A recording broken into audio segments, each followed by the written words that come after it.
Sup ladies, Sam and Claire here, we're your fitness motivators. Just wanted to do a quick vlog today with both of us. I'm going to be interviewing Claire. Many of you know and follow Claire on Insta, on Facebook. She is one of the up and coming NZ female fitness models who are on the rise. But one thing that I find is so vital and important in the industry is honesty. It's sugar-coated way too much. Not giving it a bad rap or saying that it's a bad thing or bagging out this industry, but honesty is where we can actually relate to these people. So they're not superhumans, they're not out of our reach, and they shouldn't even make us feel crap about ourselves. So that's why I'm here to interview Claire and pick her brains about a few things, so you guys can see the Claire I know and love, and respect her for who she is. So Claire, just go. I don't know these questions either. Yeah. Sam hasn't showed me, so this is all raw, honest truth right here. So Claire, have you ever had a day when you've compared yourself to someone else, physically? Whoa. Yes, absolutely. Absolutely. I compare myself to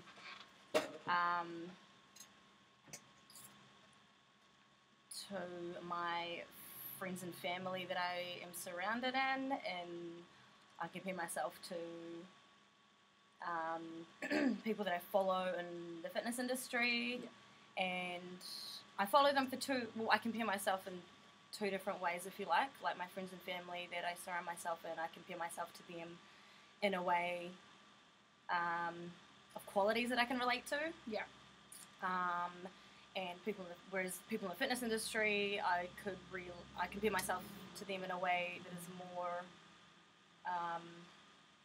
Tailored to the goal. Yeah, tailored to the goal. Maybe the way I look. I will never define someone. Never ever define someone by the way that they look. But I will forever be comparing different parts of my body to different parts of their body, because obviously, some people have great personalities and parts of their personality are better than others. Exact same with the body. Like I haven't come across a body that I would look at and be like, wow, that is perfect. I want to look exactly like that, because you take different things from different people. Same with body image. I will compare my delts to just Coates delts, for example, because obviously that's what I want. So if I want nice, rounded, big delts like that, then I will follow her for that. Not just for that, of course. Yeah, but so you pick tailored to what you want. Yeah, absolutely. Okay. Thank me later, Jess. Girl crush. Have you, going in, so say comp prep, do you have a sense of guilt following, say you have a scheduled treat/cheat meal? Have you felt guilt after this, and have you let it consume you? Okay. Yes. I have given into temptation and carried guilt for it while in comp prep. But never before had I experienced the mental toughness of it.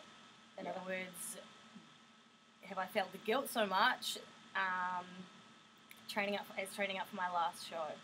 Training up for my last show, Nationals last year, I had a lot going on that I wasn't used to, that had nothing to do with training. Like, I had relationships with friends, family, and whatnot. I had a whole lot of study due for the end of the year. Just life, okay? Life was just coming at me from all different angles, and the only thing that I had that was there for me, if you like, or that was able to distract me from all of life's battles, was the fact I had Nationals coming up. I had something that I knew the processes, that required training. I know how to train, it required food prep. Yeah, and I know how to do all that stuff. So to be able to do that at a time where my life was so consumed with other things was great. But at the same time, it ended up being the hardest comp prep of my entire life because of these other things that I so wasn't used to. And one thing I gave into a lot more than I'd ever given into in the past was eating what was not to my plan. I don't like the word diet, but to my plan. So there was one day I remember I had a bowl of cereal. Now, a bowl of cereal, okay? There is nothing wrong with cereal. There is nothing wrong with milk. There is nothing wrong with the banana and all the sugar-free toppings that you put on it until you know that you know that you know that you know that you know that it should not be eaten during this time, okay? And I just thought, stuff it. I'm already feeling really down. What the hell's the point? Missed training this morning. Just all these stupid things getting on top of my mind, so I gave into that temptation. And that's a common process for a lot of girls. Yeah, very much. But after that, I was carrying guilt for it that I had never experienced before. And shows prior to that, I could eat something that's not on the plan and get over it very, very quickly because I sort of had this wee rule where I would look at a food and I would never let it control me.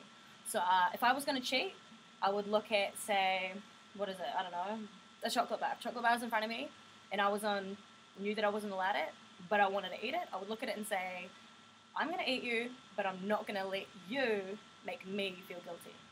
By saying that, I would literally say this out loud. By saying that, I'm declaring to this chocolate, which has no feelings, no care in the world whether I'm going to eat it or not. No care in the world whether I'm going to eat it or not.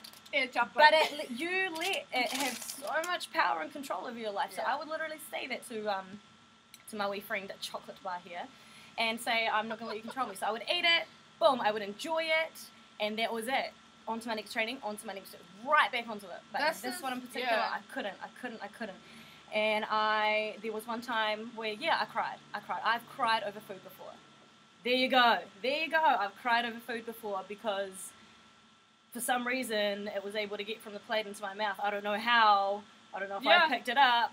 Maybe I did. Maybe it was gold tagged. Yeah, but something fed that food to me, which I carried guilt for. And that sounds stupid, eh? Does it not sound stupid? This is reality, man. This is the reality of some people's relationship with food, and I could see that I was going in that direction, and I didn't like it. So what did I do? I called Sam, or I told her. This is what I did. There was another instance where I was, no joke, I was 5 days out from Nationals. 5 days out from Nationals. And ish was creeping up. I did not think I was going to make it to stage. And there was a packet of Tim Tams at home. And I went psycho. I went psycho at my parents for even bringing this devil food into the house. Why would you do that to me? You know I'm not allowed it. You know, you hear voices from all angles. Like, you know that food is calling your name. And I was not strong. So, I mean, anyway, Nom was home. Then I was like, yeah, sweet. I'm just going to have one. You know, one turned into, no shit, 3, 4, 5 Tim Tams. 5 Tim Tams? Who cares?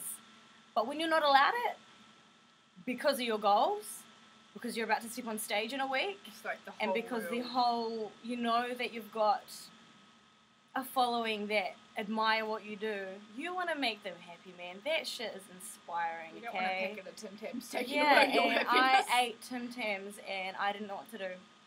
I text Jess Cope. I text her and I said, don't know what to do, losing it. I ate 3 Tim Tams. 5. Shh. Alright, Jess, it was 5. And you know what she said to me?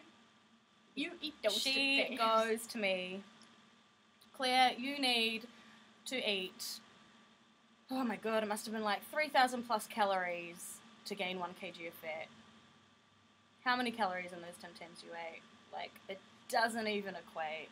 Don't even worry. Go for a walk, put your headphones in, breathe, come back, cry, let it out if you need to, come back and just keep going, just keep going. And I was like, okay, this is the sort of shit that sounds easier than it actually is. But right now, I'm just going to follow her. Why? Because I don't trust myself right now. I really do not trust myself in my own skin, in my own house right now. But what you do trust, what I did trust, was Jess. She's a national champ. She's been doing it for years. She knows the ins and outs of this industry, and she knows the ins and outs of this process. So if I can't trust myself, go to someone you can trust. And Jess Cope was the #1 person at that time.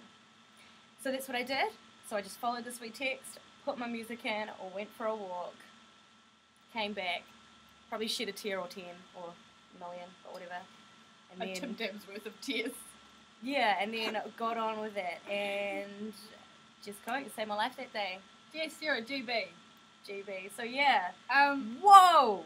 I've never been asked that before, but there you go. There you go. I'm so glad I've been able to share that. So yeah, we're gonna do like a few different, I suppose, intakes of these because it's gonna be kind of exhausting asking Claire heaps of questions for half an hour. But that's like just what I wanted to show you, that we're not perfect.